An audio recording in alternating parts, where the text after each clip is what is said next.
Muito bem, boa noite, boa tarde ou bom dia. Seja muito bem-vindo aqui à nossa rádio Benedictus FM. Eu sou o pastor Paulo César Sampaio de Fortaleza, dizendo a você a paz do Senhor, obrigado pela sua audiência. Estamos aqui sempre juntos às segundas, quartas e sextas-feiras, a partir das 21 horas até as 23, levando a você a boa música clássica e a boa música sacra, coisa realmente de qualidade. Esta é a nossa rádio ao vivo, neste momento, aqui pelo Facebook Live, na própria rádio aqui ao vivo, naturalmente, também gravando, como sempre, para o nosso canal PC Sampaio no YouTube. Hoje é uma segunda-feira, que maravilha, dia 13 de fevereiro, são 22 horas e 3, e desde já o meu muito obrigado pela sua audiência. Gente boa de Deus, pastor, e como é que vai ser hoje? Vai ser melhor do que ontem? Vai ser melhor que semana passada, beleza? Então tá. Vamos lá então, vamos a Mateus, capítulo 21. Mateus, capítulo 21. Hoje é o vídeo de número 110, parte A. Falei 110, parte A. Obrigado, Ramiro Távora Viana, paz do Senhor chegando conosco aqui. Mais gente chegando também, graças a Deus. E a noite promete, hein? O tema promete. Vamos falar sobre a entrada triunfal de Jesus Cristo em Jerusalém, o porquê do montar em um jumentinho e não em um cavalo branco. Vamos falar sobre a purificação que ele fez no templo, com muita sutileza, com muita gentileza, fazendo um chicote, um azorrague, e baixando o cacete naquela gentalha. Também vamos falar sobre figueira. Eu falei figueira e não fogueira, não me mal interprete, sobre figueira sem fruto. Estamos em Mateus capítulo 21 e vamos abordar do versículo 1 ao versículo 22 com 4 ponderações. Primeira, como entrar triunfalmente em alguns lugares. Segunda, quão puro nós temos sido, que tipo de espiritualidade nós temos realmente vivenciado, se faz sentido, se é boa, se é ruim. Em terceiro lugar, vamos falar sobre seja curado ainda hoje. Você pode sim ser curado. Não depende de mim, depende de Deus, somente dele e da sua fé. Se houver isso, a cura acontece. Em quarto lugar, vamos falar sobre fruto, dê fruto ou você será cortado. Ou nós damos frutos, ao menos um, pelo amor de Deus, ou nós seremos todos cortados. Portanto, é melhor você ficar de tocaia, ficar de atalaia, ficar de vigia, e não perder a bênção. Vamos lá então? Mateus 21, do verso 1. Quando se aproximaram de Jerusalém e chegaram a Betfagé, ao Monte das Oliveiras, enviou Jesus 2 discípulos, dizendo-lhes, ide à aldeia que aí está diante de vós, e logo achareis presa uma jumenta, e com ela um jumentinho.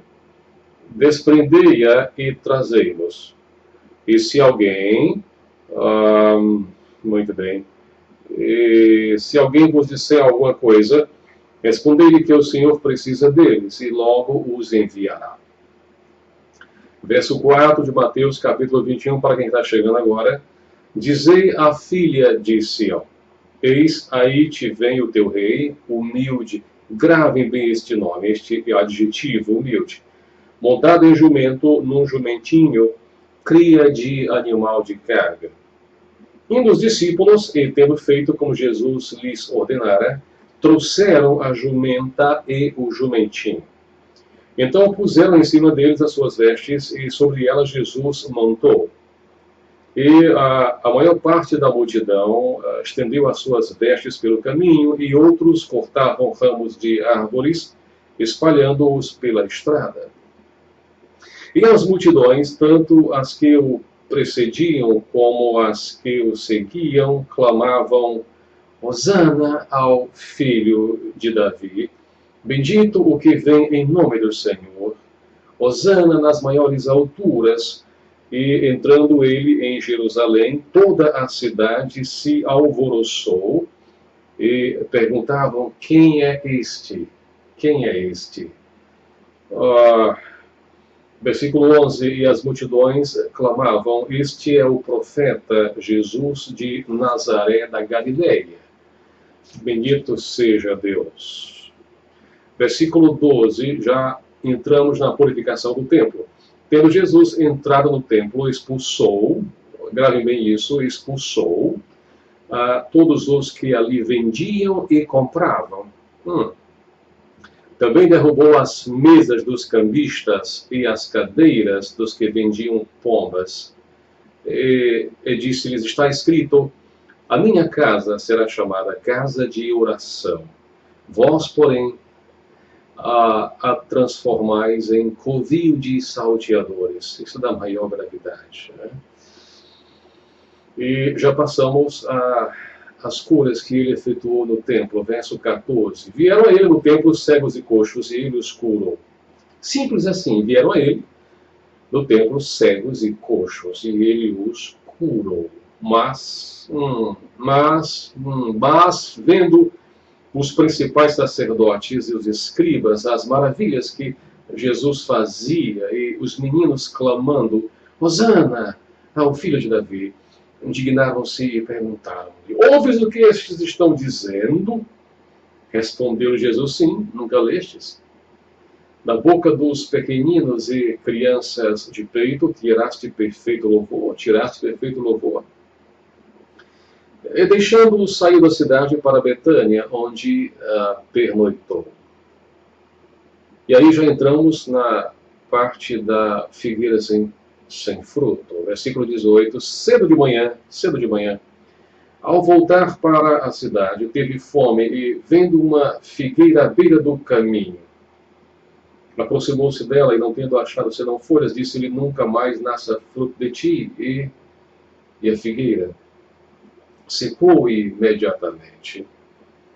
E vendo isto, os discípulos admiraram-se e exclamaram, como secou depressa a figueira?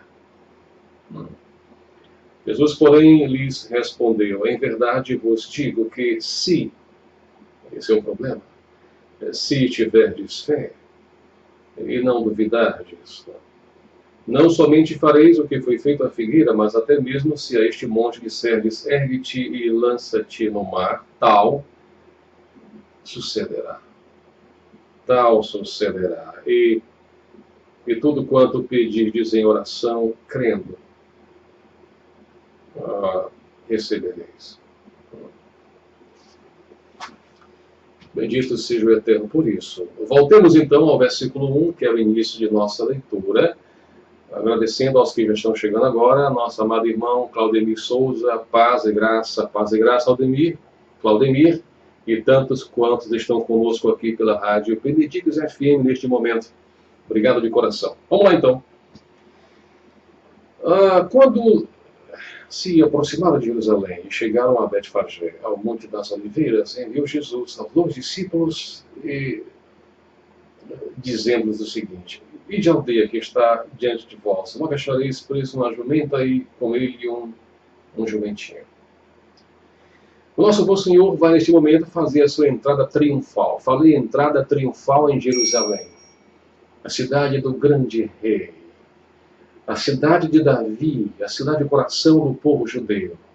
Jesus já, evidentemente, tinha lá estado várias vezes, mas como um simples transeunte, um simples passante, a não ser que a partir dos 30 anos aproximadamente, ele começou o seu ministério e foi visto pelos sacerdotes,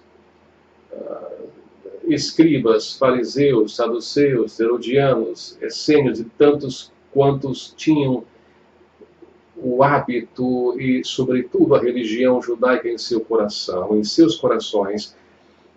O nosso bom Senhor Jesus, a partir dos 30 anos, deixou o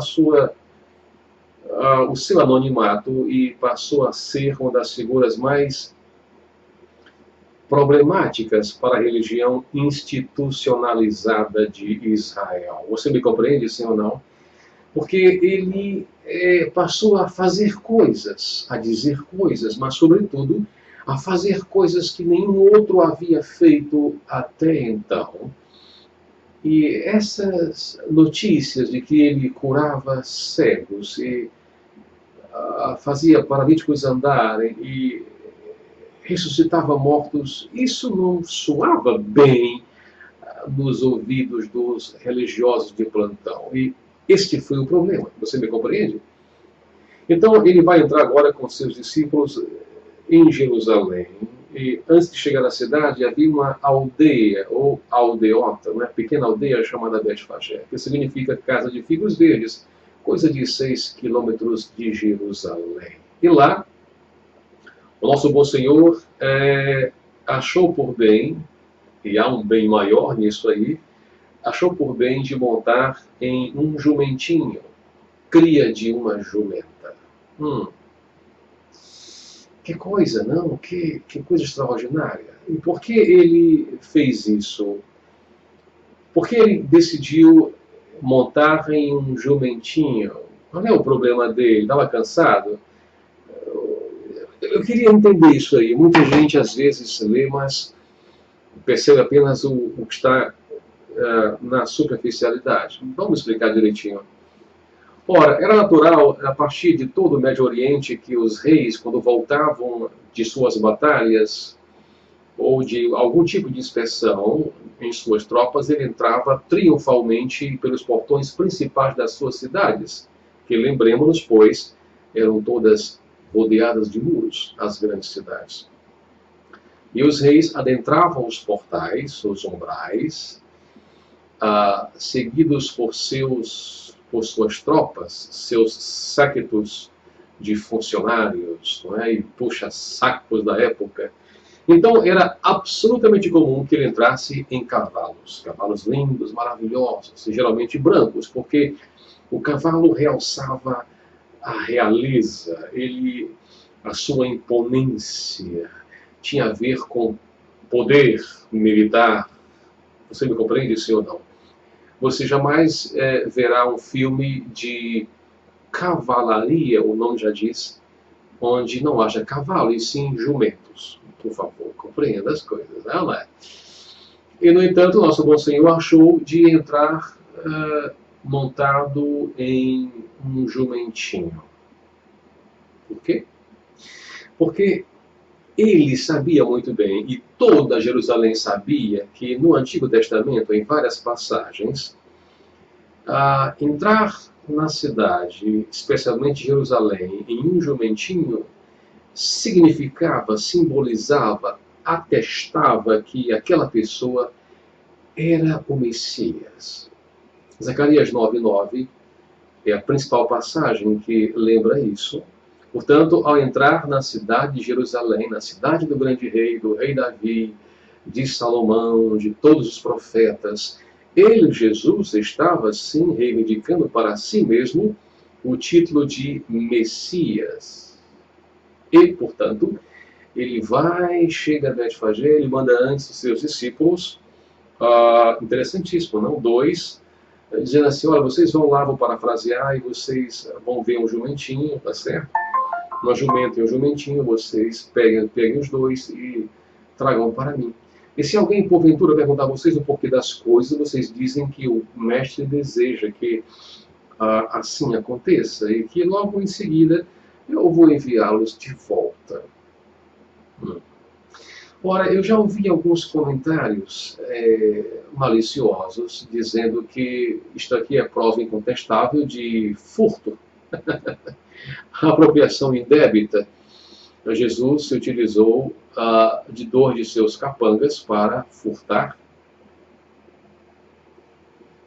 uma jumenta e um jumentinho. Olha, pelo amor de Deus, isso é uma coisa absurda. Eles não sabem que, na realidade, o que houve foi que Jesus certamente já poderia ter acertado antes com o proprietário da jumentinha e do jumentinho para a sua entrada triunfal em Jerusalém. Essa é uma das possibilidades mais aceitas para esta belíssima passagem. Pouca gente se atém a isso, que o proprietário da jumentinha e do jumento poderia ter sido um discípulo no anonimato, como José de Arimateia ou Nicodemos. Mas não, as línguas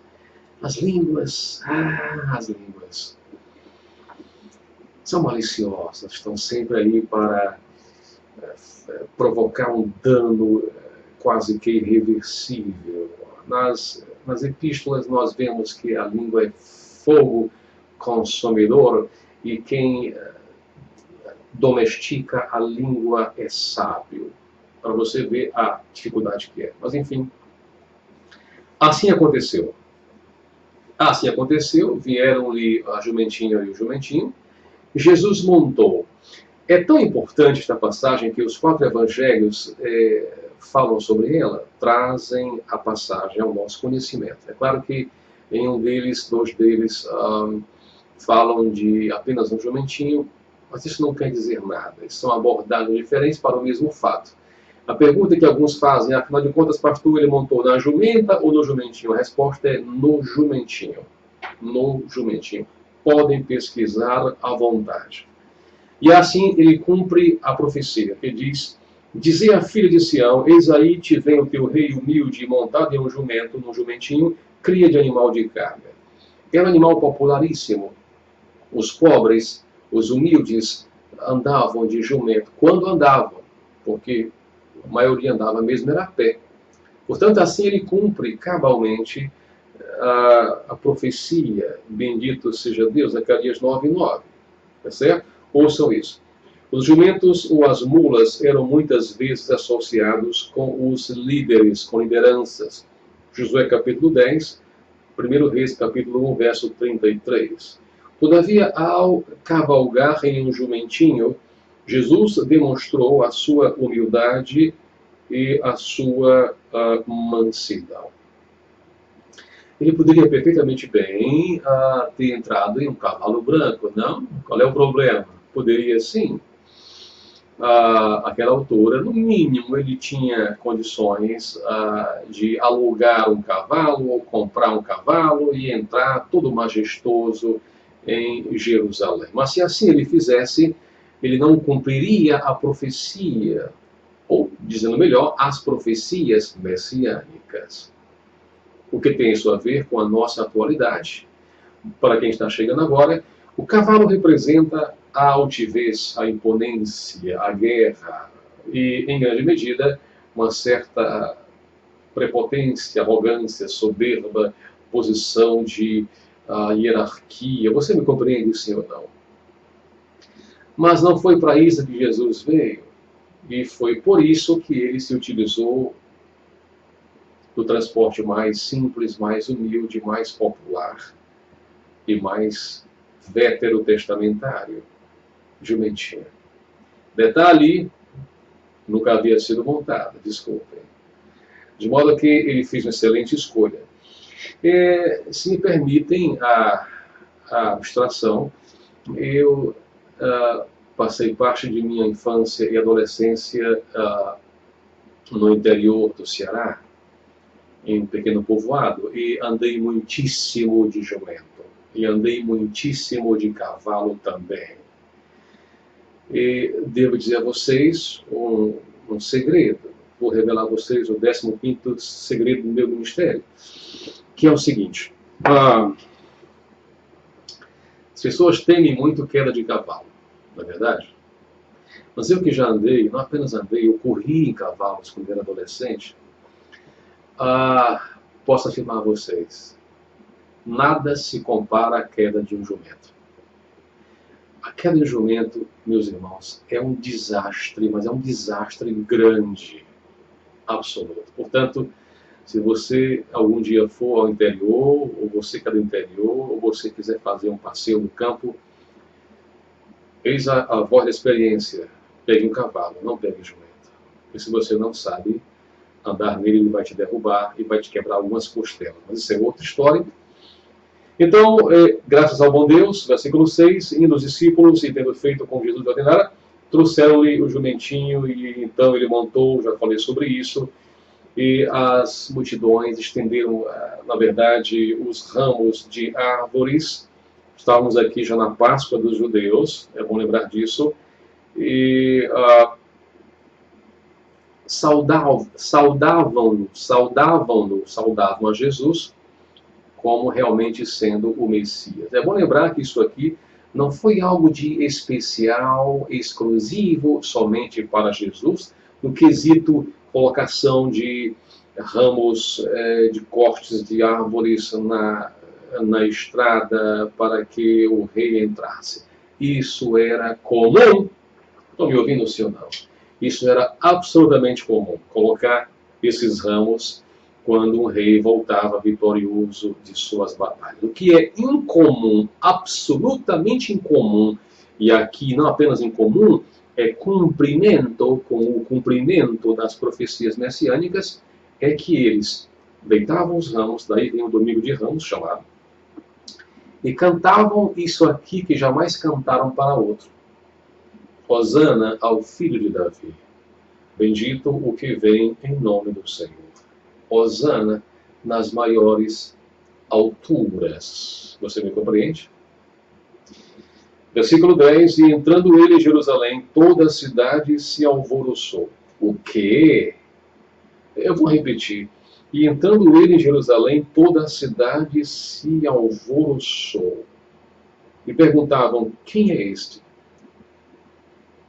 Eu vou lembrar que não foi a primeiríssima vez que a cidade se alvoroçou em razão de Jesus Cristo. Lembremos-nos que quando ele nasceu, quando Herodes tomou conhecimento de que havia já um rei nascido debaixo das fuças dele, o texto é claro, alvoroçou-se Herodes e toda a Jerusalém. E agora,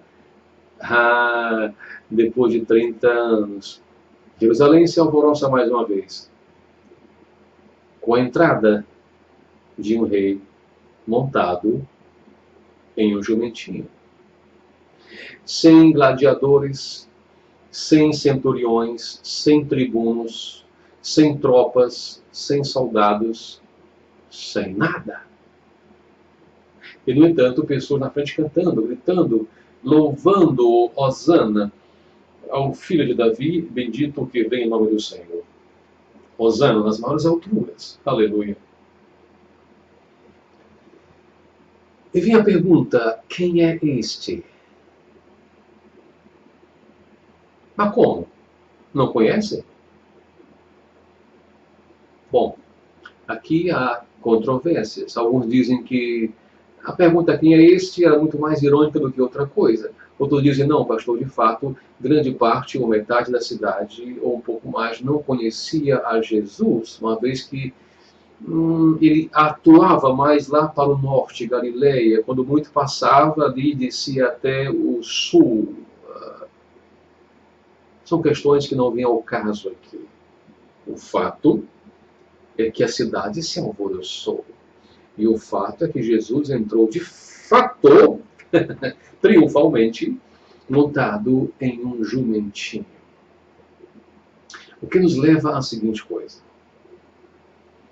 Nada como a humildade, como a simplicidade. É melhor você andar de modo simples, modesto, e deixar que o próprio Deus possa usar outras pessoas para elogiá-lo, enaltecê-lo, falar de suas virtudes, de suas potencialidades, do que você sair você mesmo, você mesma, alardeando as suas pretensas qualidades. O que não quer dizer que muita vez, de vez em quando, e de quando em vez, você não possa se pronunciar e tomar algumas atitudes que eu diria serão vistas aqui, ali, acolá como politicamente incorretas. Quer um exemplo? Já vou dar a vocês. Mas aí a pergunta quem é este? A resposta era, este é o profeta Jesus de Nazaré, da Galileia. Quem é Jesus para você? Se você já é crente, a pergunta é até boba, não é? É até infantil. Pastor, para mim Jesus é tudo, é vida, é esperança, é salvação, é paz, tudo isso. Amém, glória a Deus por isso. Mas para você que me ouve agora pela rádio pela primeiríssima vez, para você que me vê de repente aqui pelo Facebook pela primeiríssima vez, para você que vai me ver pelo YouTube pela primeiríssima vez, quem é Jesus para você? mais uma personagem religiosa que apareceu lá nas estradas empoeiradas de Jerusalém e deu uma de bom moço para morrer pelos seus seguidores?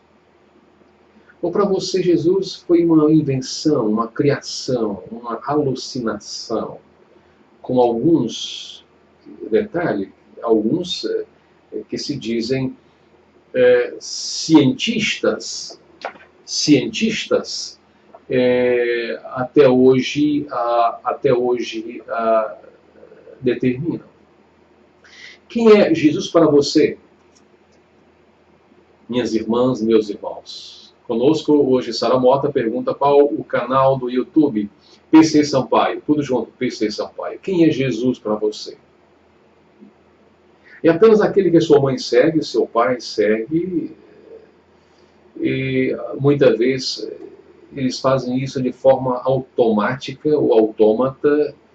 Vai para o culto uma única vez, leva uma Bíblia que nunca lê, e volta e guarda, e no dia a dia o pau quebra em casa.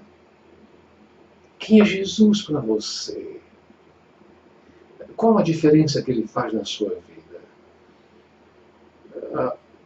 Que sentimentos você tem ao pronunciar este nome, Jesus? Jesus. Quer saber de uma coisa? Experimenta na sua escola, na conversa com as amigas, com os amigos, na faculdade, no trabalho, onde quer que seja, você dizer assim: oh meu Deus, oh Deus, a palavra Deus. As pessoas vão ouvir com um certo respeito, mas nenhuma reação extraordinária vai acontecer. Agora experimenta dizer Jesus. Né? Experimenta dizer Jesus. Tipo assim, que Jesus tenha compaixão de mim, de minha família, de minha mãe, de meu pai, de meus irmãos, e, enfim. Experimenta dizer, Jesus é Rei, Jesus é meu Senhor. Experimenta dizer isso, e você vai ver a reação das pessoas. Sabe de uma coisa? Mesmo que elas neguem, mesmo que elas façam desdém, que elas desdenhem, mesmo que elas não queira nem saber de Jesus. Chegará o dia em que elas vão se dobrar. Todo joelho se dobrará. E confessará que Jesus Cristo é Senhor para a glória de Deus Pai. Agora, se eu fosse você que está me vendo agora e me escutando, não deixaria para isso acontecer por obrigação. Se eu fosse você, eu faria isso por devoção. Eu faria isso por escolha de sua salvação. Eu faria isso de livre e espontânea vontade e não sendo forçado. Senhor misericordioso, você me compreende? Vamos em frente então. Quem é você? Quem é Jesus para você? E assim chegamos lá no versículo 12, que trata sobre a purificação do templo. Jesus chegou no templo. E o que ele viu? Ele viu um monte de cambistas, um monte de gente com cadeiras para tudo que era lado, sabe? Comprando, vendendo, aquela confusão, para quem já viu o filme sabe disso. E ele percebeu que a casa do Senhor, que o templo do nosso Deus, ele tinha se transformado em um covil de salteadores. A coisa é gravíssima, porque é dita não por um discípulo de Jesus. A frase covil de salteadores é dita pelo próprio Cristo de Deus, sendo ele o próprio Deus, que percebe, não no ouvir falar, mas no vivenciar do dia a dia, que a casa do Senhor havia se prostituído, havia se transformado num covil de salteadores, mercantilistas, ladrões. E eu vou entrar em dialeto cearense, em cabra safado do cão, roubando dia a dia. Você me compreende isso ou não?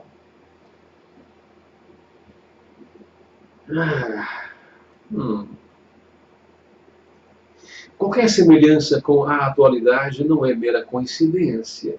Antes de eu passar para um pouquinho para a atualidade, lembremos-nos que Jesus percebeu aquela coisa toda, que de fato o Espírito Santo do Senhor, a nuvem de glória, que alguns chamam de Shekinah, detalhe, a palavra Shekinah não aparece nos originais no Antigo Testamento, mas isso é outra história.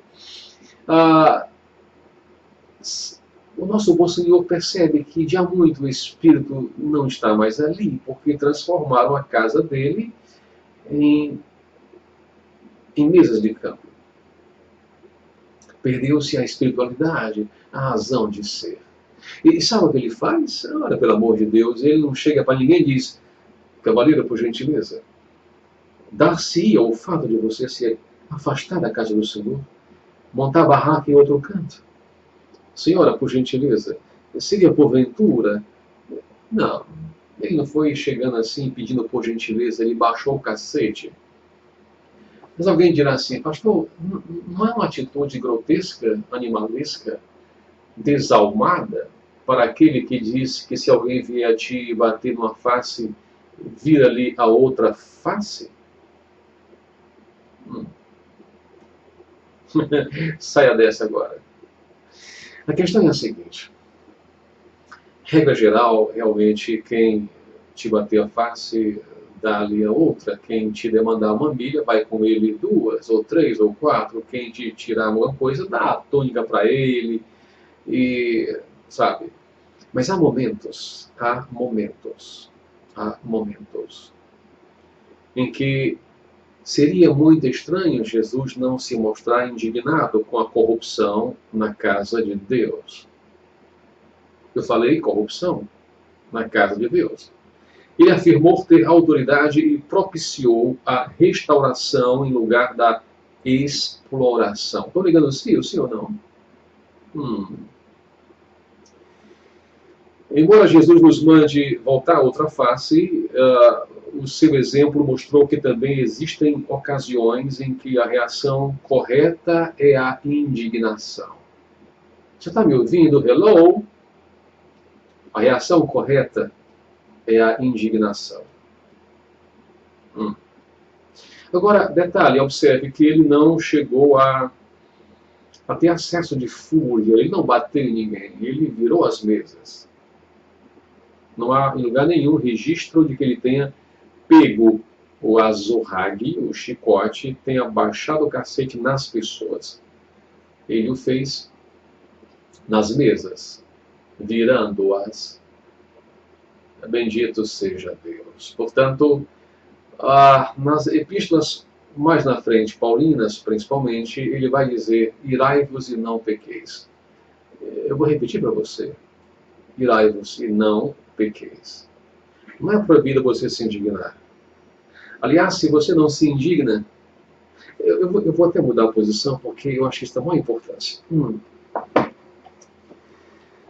Se você que se diz crente, se você não se indigna com a roubalheira, com a corrupção, com a safadeza, com a hipocrisia, com a mentira, com essa gentalha do inferno que vem para roubar, matar, destruir, enganar, se você não mostra nenhuma ojeriza, nenhuma repulsa a essa gente toda, ora, pelo amor de Deus, que tipo de cristão você é?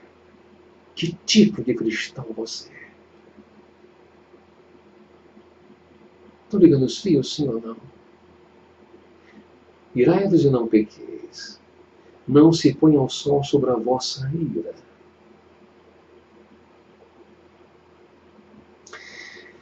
Eu fujo de confusão. Devo confessar a vocês que fujo de confusão. Conosco está mais uma vez, para minha alegria, o nosso irmão, mestre Helder Nascimento, grande atleta da gloriosa arte marcial do Karatê. Ele sabe disso. Quando, em uma faixa, uma paz e graça, que alegria, quando a pessoa entra na academia, na arte marcial, e atinge certo nível de faixa, vai se graduando, ele vai criando uma coragem assim fenomenal. Fenomenal. Ele é capaz de sair na rua dando tapa em cachorro doido para ver a reação. Sabe?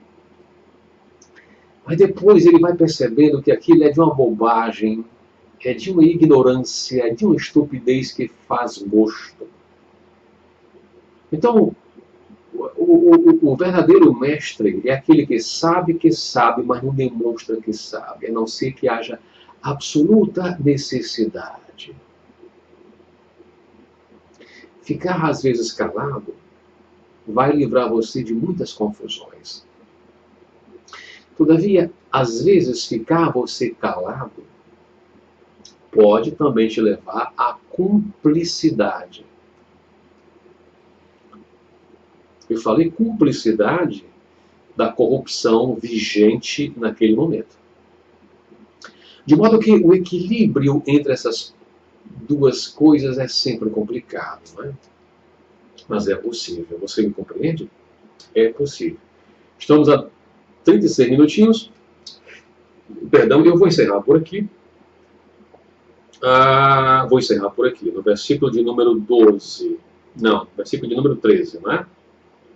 Ele fala: a minha casa será chamada casa de oração, vós, porém, a transformais em covil de salteadores.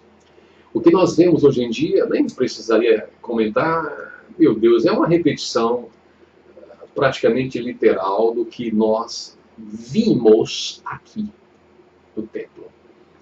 São ladrões, salteadores, bandoleiros, safados, mentirosos, hipócritas, tanta gente dizendo sacerdote, sacerdotisa, e roubando o povo. E roubando o povo. Se o nosso bom Senhor estivesse na terra hoje em dia, vocês acham que ele não faria a mesma coisa que ele fez no templo? Uma purificação desse lodaçal. A participação aqui de nossa irmã Fátima: ficar calado, já dizia minha avó, que quem cala consente, e também que quem muito fala pouco escuta. É verdade. Então o equilíbrio é o ideal. O equilíbrio é certamente o ideal. Amém e amém. Vou finalizar por aqui. No versículo 13, a gente segue na próxima quarta-feira. Antes, porém, dizendo que eu fico muito feliz. Estamos na campanha, começamos agora, para atingirmos 1000 inscritos. Perdão. 1000 inscritos em nosso canal PC Sampaio no YouTube. Canal PC Sampaio no YouTube juntinho, tá? Então, se você não é ainda inscrito, vá lá. É super fácil, gente. Vai lá, tá vermelhinho, inscrever-se, clicou, pronto. Já está ferrado, já está inscrito, está fichado. E aí você vai receber em primeiríssima mão os nossos vídeos. Tá bom assim? Obrigado por isso. Obrigado por você orar por mim, por estar sempre comigo aqui, nas segundas, quartas e sextas. Por ouvir nossa rádio, baixe o aplicativo, ouça quanto você puder, é de grátis. Ok? E também, se você quiser efetivamente participar do Ministério, nos ajudando, você pode fazê-lo com muita alegria. Se você tem uma empresa, ou conhece quem tem, poderá falar com ele. E nós, com muito prazer, colocaremos aqui um bannerzinho da sua empresa, com o link para a sua empresa. E você pode nos ajudar com R$50 mensalmente, para ajudar os nossos cursos aqui. Precisamos de amplificador, precisamos de outras coisas aqui, e o dinheiro é curto, e temos que ajudar ainda a nossa missionária lá no Paquistão. Ok? Portanto, obrigado de coração, que Deus possa abençoar você. E estamos juntos aí, para atingirmos 1000 inscritos até julho. É muita fé. É ou não é? Eu acho é pouco. Eu acho que vai dar se você nos ajudar, compartilhando os nossos vídeos. Amém? Obrigado, gente. Um abração. Pai do Senhor. Até lá.